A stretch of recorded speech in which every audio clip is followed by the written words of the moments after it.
India block की पहली बैठक खत्म। गठबंधन की 19 पार्टियों के 33 नेता शामिल। सरकार बनाने पर खड़गे बोले सही समय पर होगा सही फैसला। बता दें कि एनडीए की बैठक के 2 घंटे बाद इंडिया की भी बैठक हुई। मल्लिकार्जुन अध्यक्ष खड़गे के आवास पर यह बैठक हुई। यह बैठक 1.5 घंटे चली। 19 पार्टियों के 33 नेता शामिल हुए। कांग्रेस अध्यक्ष मल्लिकार्जुन खड़गे ने कहा कि फैसिस्ट ताकतों के खिलाफ लड़ाई जारी रहेगी।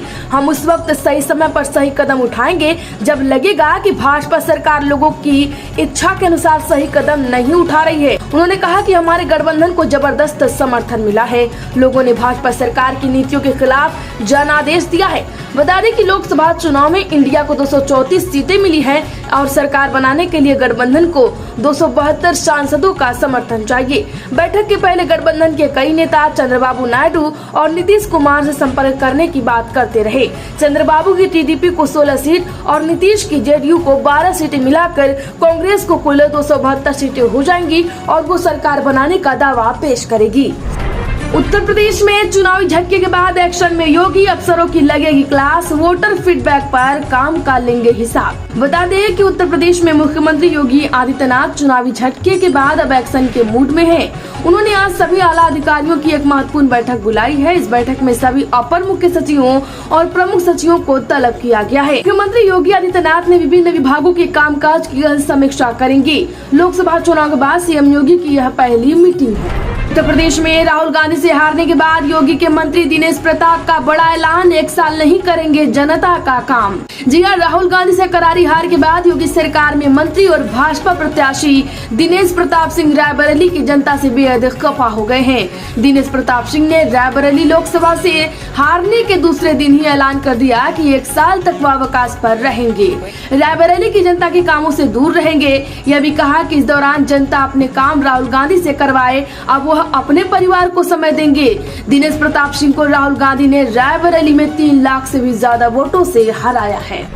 उत्तर प्रदेश में खाते में खटाखट पैसा लेने कांग्रेस दफ्तर पहुंची महिलाएं। फॉर्म जमा करने के बाद मायूसी। जी हां, लोकसभा चुनाव से पहले कांग्रेस ने कई परिवारों को गारंटी कार्ड वितरित किए थे। इसमें हर गरीब परिवार की महिला मुखिया को हर साल 1 लाख रुपए देने का वादा किया गया था। राहुल गांधी का खटाखट खाते में रुपए आने वाला बयान भी खूब चर्चा में रहा। इस खटाखट का नकल करते हुए प्रधानमंत्री नरेंद्र मोदी ने भी राहुल गांधी पर निशाना साधा।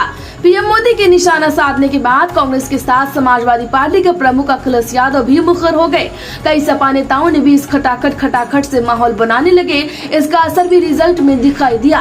सपा कांग्रेस के पक्ष में यूपी में जबरदस्त मतदान हुआ और सपा को सीटों के मामले में 7 गुना तो कांग्रेस की सीटों में 6 गुना की बढ़ोतरी हो गयी। उत्तर प्रदेश में सारी जिम्मेदारी विधायकों की तो कैबिनेट मंत्री की हार पर डॉन ब्रिजेश सिंह के एमएलए भतीजे सुशील सिंह का कहां निशाना। बता दें कि लोकसभा चुनाव में भाजपा को उत्तर प्रदेश में मिली हार ने उसके नेताओं को अंदर तक हिलाकर रख दिया है। खासकर प्रधानमंत्री नरेंद्र मोदी के संसदीय क्षेत्र वाराणसी और उसके आसपास की सीटों पर ऐसा लगता है और संगठन और सरकार के बीच एक दूसरे को निशाना पर लेने की प्रतियोगिता शुरू हो गई है।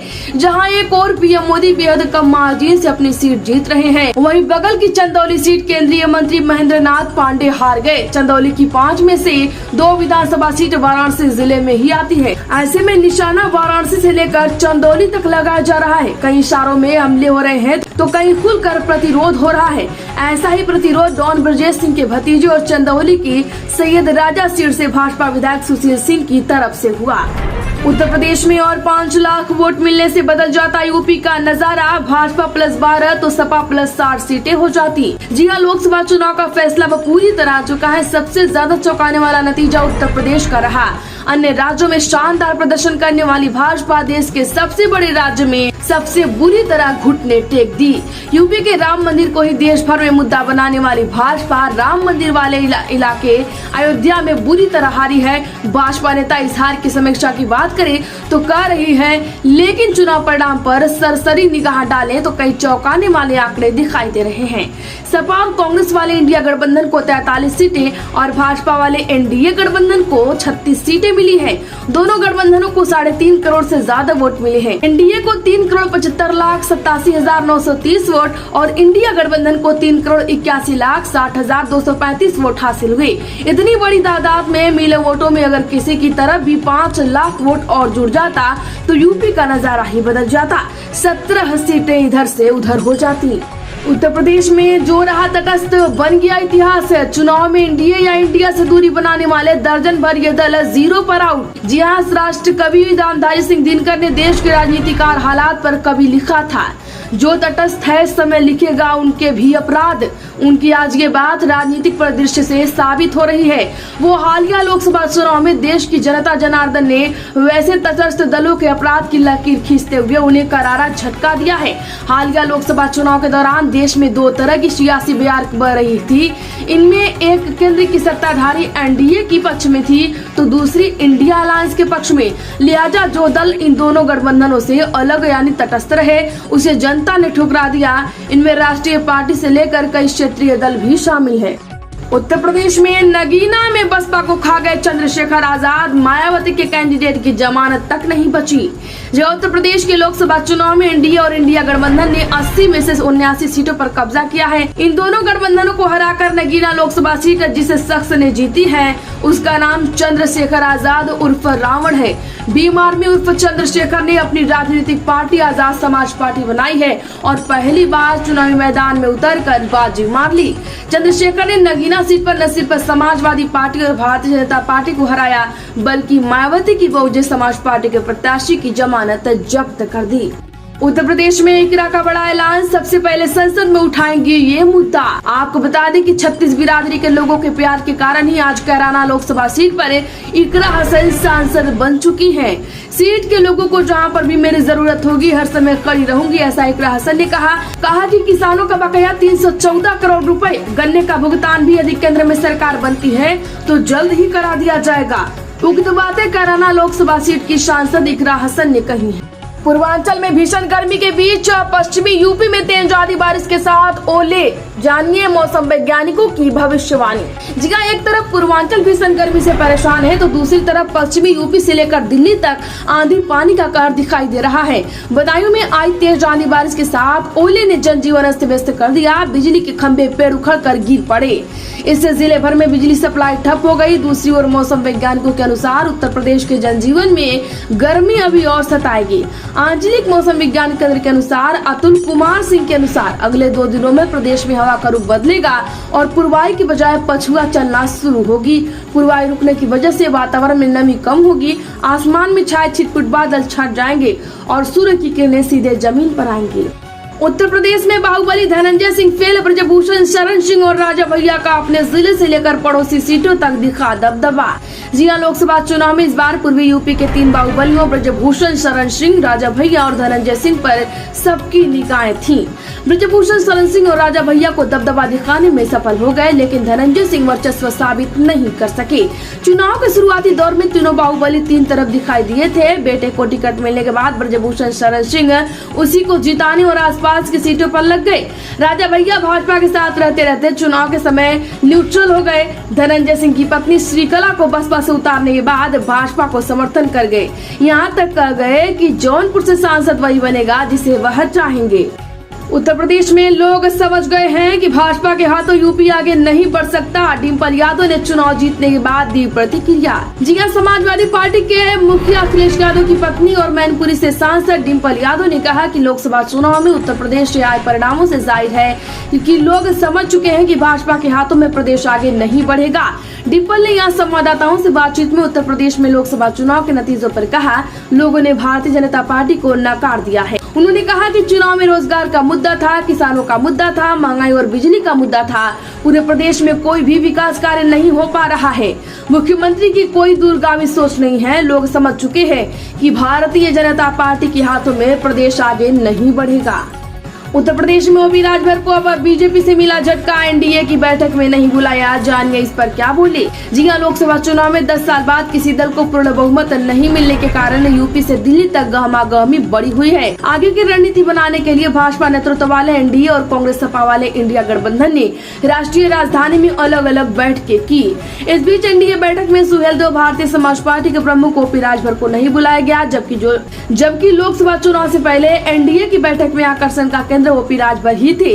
उन्हें बैठक से कुछ समय पहले ही एनडीए में दोबारा शामिल किया गया था। इसे लेकर ओपी राजभर का बयान भी आ गया है। उन्हें बैठक की जानकारी नहीं दी गई, कहा कि मुझे बैठक के बारे में सूचित नहीं किया गया है। उत्तर प्रदेश में जल्द होगा सपा भाजपा के बीच फिर मुकाबला, मिनी विधानसभा चुनाव की आहट, 9 सीटों पर उपचुनाव के हालात। जी हां, लोकसभा चुनाव के बाद उत्तर प्रदेश में अब मिनी विधानसभा चुनाव की आहट सुनाई देने लगी है।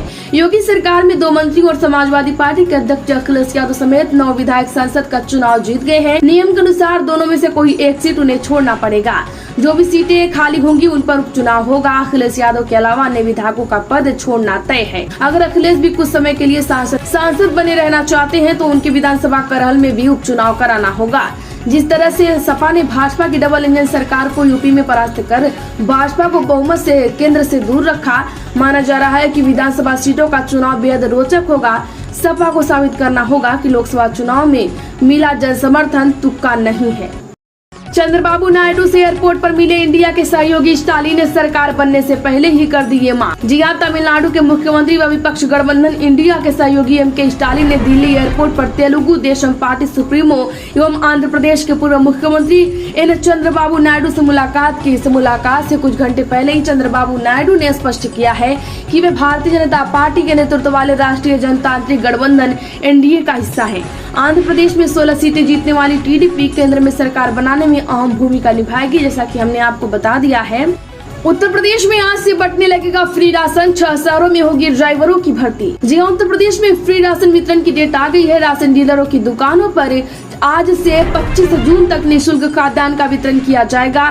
क्षेत्रीय खाद्य अधिकारी जितेंद्र सिंह ने इस बात की जानकारी दी। अंत्योदय राशन कार्ड धारकों को 21 किलोग्राम चावल, 14 किलोग्राम गेहूं, कुल 35 किलो खाद्यान्न दिया जाएगा। इसके साथ ही पात्र व्यक्ति राशन कार्ड धारकों को प्रत्येक यूनिट पर 3 किलोग्राम चावल, 2 किलोग्राम गेहूं दिया जाएगा। और जिन जिलों में मक्का, गेहूं, बाजरा आदि खाद्य सामग्री अवशेष है उसे भी वितरण कराया जाएगा।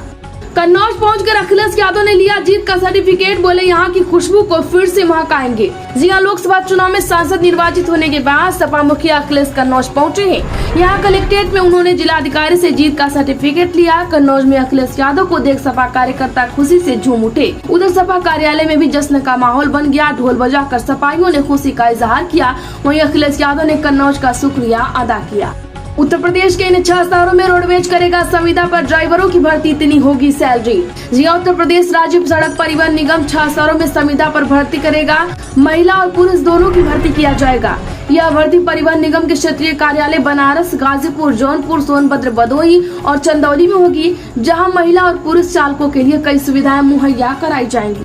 मुस्लिम वोटरों ने खामोशी से पलटा यूपी का नतीजा, ध्रुवीकरण को रोका और किसी चाल में भी नहीं फंसी। साइलेंट मोड में बड़ा उलटफेर कर दिया। उत्तर प्रदेश से इस बार भले ही 5 मुस्लिम सांसद लोकसभा पहुंचे हों, मगर मुस्लिम वोटरों की सपा कांग्रेस के इंडिया गठबंधन के पक्ष में हुई लामबंदी सार्वजनिक नहीं हो पाई। इन दोनों दलों के नेताओं, प्रचारकों के साथ ही देश के मुस्लिम राजनीति में सर्वाधिक चर्चित असदुद्दीन ओवैसी तक ने बहुत मुखर होकर भाजपा या हिंदुत्व के खिलाफ तीखी टिप्पणियों से परहेज किया। वह चाहे ओबीसी कोटे से मुस्लिम आरक्षण हटाने का मुद्दा रहा हो या फिर उत्तर प्रदेश में सरकारी मदरसे बंद करने का सवाल। लोकसभा चुनाव में 0 से मायावती ने लिया सबक, मुसलमान को कम टिकट देने का कर दिया ऐलान। जी हां, लोकसभा चुनाव 2024 में आए नतीजों में शून्य पर पहुंच गई बहुजन समाज पार्टी की प्रमुख मायावती ने अब इस पर प्रतिक्रिया दी है। सोशल मीडिया प्लेटफॉर्म एक्स पर बसपा के प्रदेश कार्यालय द्वारा 2 पन्नों में जारी बयान में मायावती ने कहा कि मुस्लिम समाज बसपा का खास अंग रहा है, लेकिन पिछले कई चुनावों और इस बार लोकसभा चुनाव में भी उचित प्रतिनिधित्व देने के बावजूद बसपा को ठीक से समझ नहीं पा रहा। अब ऐसी स्थिति में आगे इनको काफी सोच समझ कर ही चुनाव में पार्टी द्वारा मौका दिया जाएगा। कानपुर क्षेत्र में दलित युवाओं की नाराजगी पड़ी भारी, अग्निवीर ने बीजेपी की सीटों पर डाला असर। जी हां, मध्य यूपी की 9 सीटों पर भाजपा को इंडिया गठबंधन से करारी टक्कर मिली है।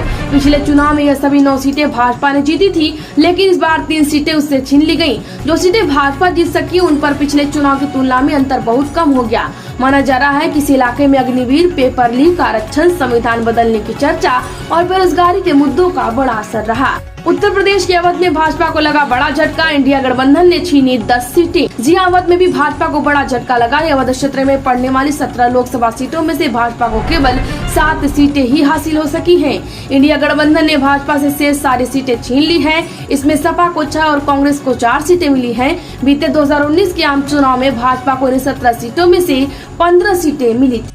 उत्तर प्रदेश में भाजपा के बड़बोले सहयोगी निकले दगे कारतूस, नतीजों में औंधे मुंहगिरी। अब जानिए आगे क्या होगा। जी हां, भाजपा नेतृत्व वाले एनडीए का हिस्सा यूपी के 3 छोटे दल इस चुनाव में औंधे मुंह गिर गए। इन तीनों दलों के नेताओं का बड़बोलापन ही उन्हें भारी पड़ गया। पूर्वांचल, बुंदेलखंड और मध्य उत्तर प्रदेश में जातीय राजनीति के ठेकेदार के रूप में खुद को प्रचारित करने वाले सुबह सभा, निषाद पार्टी और अपना दल सोनेलाल के नेताओं की मौका परस्ती को मतदाताओं ने बेनकाब करने का काम किया है। इन दलों को समझौते पर मिली 4 सीटों में से महज मिर्जापुर सीट पर औद यानी एस की अध्यक्ष केंद्रीय राज्य मंत्री सुप्रिया पटेल की लगातार तीसरी बार चुनाव जीतने में सफल रही।